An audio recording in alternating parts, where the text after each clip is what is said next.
In this video, I'll show you how to make a bar chart in Canva Sheets. So to get started, go ahead and open canva.com into your browser and then make sure to sign into your account.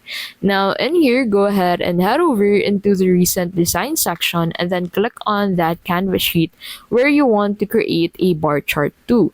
And then once you're on the Canva sheet, go ahead and select the set of data that you want to be included on your bar chart. So simply set the range of data that you want to use for the bar chart, and then once you have selected it, click on this magic charts button on the tools section. Now on your left side, you'll be able to find all of the available magic charts template that you can choose from for how your chart would look like. So simply select the one that you prefer to use. So I'll simply select bar chart for mine since I want it to look like this. Click on it and it will be summoned on your canvas. And this is how your bar chart will look like. So you can also incorporate the labels by selecting it among the range of data that you want to be included on the chart. So for example, I'll select the labels with the data provided and then click on the magic charts again and then select the type of graph that you want to use again. Click on it and that will be summoned into your canvas. So as you can see on this chart, the labels are actually available along with the data. And that is how you can basically make a bar chart in Canva Sheets. If this video helped you out, please don't forget to give this video a like and subscribe for more videos like this.